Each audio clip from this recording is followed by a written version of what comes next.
नमस्कार। पाश्चात्य काव्यशास्त्र। प्लेटो के अनुकरण सिद्धांत। प्लेटो एक यूनानी दार्शनिक था। प्लेटो का कालक्रम 427 से 347 ईस्वी पूर्व है। प्लेटो सुकरात का शिष्य तथा अरस्तु का गुरु था। प्लेटो की रचनाएं इस प्रकार है: the Republic, the Statesman, the Laws. Homer Plato का समकालीन कवि था। प्लेटो के लिए साहित्य की कसौटी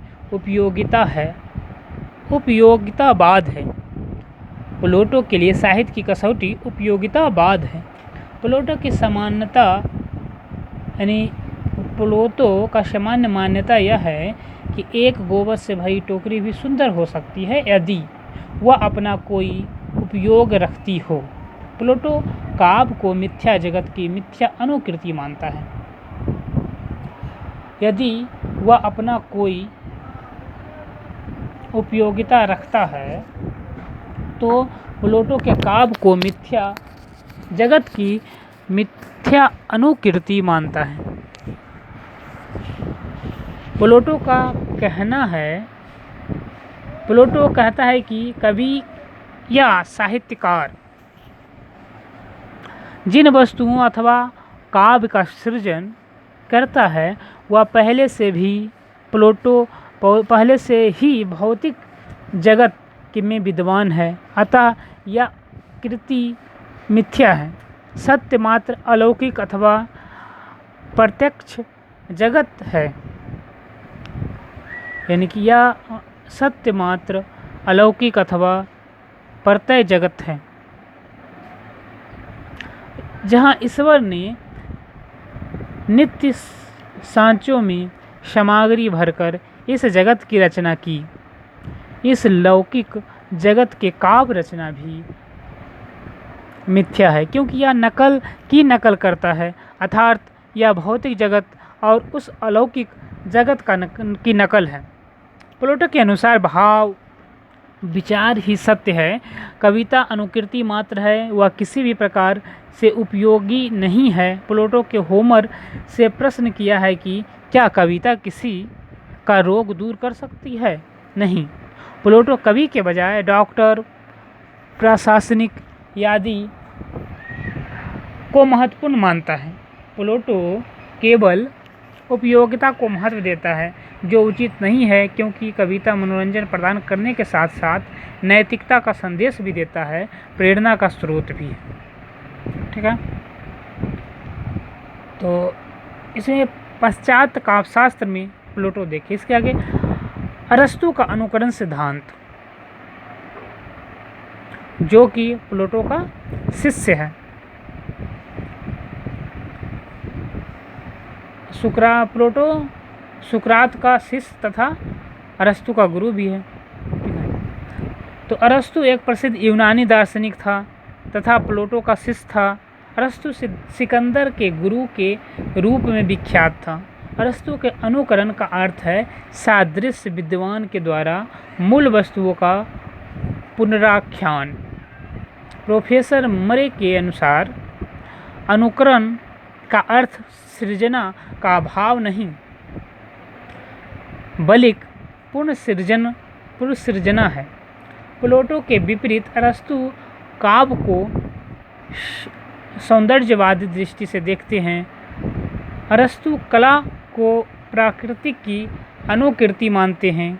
उसके अनुसार प्रकृति के अनेक दोष और आभास भी अनुकृति की प्रतिक्रिया से कला द्वारा पूरे किए जाते हैं। अरस्तु के अनुसार कवि वस्तुओं को उसी रूप में वर्णित न करके तार्किक रूप से प्रस्तुत करता है। अरस्तु के अनुसार अनुकरण का विषय जीवन का आंतरिक पक्ष है। अरस्तु वस्तु कैसी होनी चाहिए पर अत्यधिक बल देता है। अरस्तु काव्य को प्राकृतिक की नकल मानकर चलता है। डॉक्टर नागेंद्र के अनुसार अरस्तु का दृष्टिकोण भावात्मक नहीं रहा है और त्रास और करुण की विवेचना उनकी चरम सिद्धि रही है। अरस्तु के विरेचन सिद्धांत। विरेचन कैथार्सिस मूलतः चिकित्सा शास्त्र का विषय है। मानसिक शारीरिक अशुद्धियों का निष्कासन करके साम्यावस्था को प्राप्त करना विरेचन कहलाता है। कैथार्सिस अरस्तु के काव्यशास्त्र में एक ही बार आया है। राजनीतिक शास्त्र के कैथार्सिस के विवेचन के लिए काव्यशास्त्र का अध्ययन करने की सलाह अरस्तु ने दी है। काव्यशास्त्र के विरेचन का वर्णन मुख्यतः कलात्मक दृष्टिकोण से हुआ है। प्लेटो ने नाटक को मानव चरित्र को दूषित करने वाला बताया है। प्लेटो ने कहा था कि नाटक दर्शक में भय आदि निम्न कोटि के भावों का संचार करता है। अरस्तु ने प्लेटो की इस धारणा से असहमति जताई। अरस्तु का कहना था कि भावों का दमन हानिकारक है, उसे दमित नहीं करना चाहिए बल्कि संतुलित करना चाहिए। त्रासदी, करुणा तथा भय के भावों को कृत्रिम रूप से उद्धृत करके मन में संचित विकारों को बाहर निकाल देता है, जिससे मनुष्य एक प्रकार के विश्रांति की अवस्था को प्राप्त कर लेता है।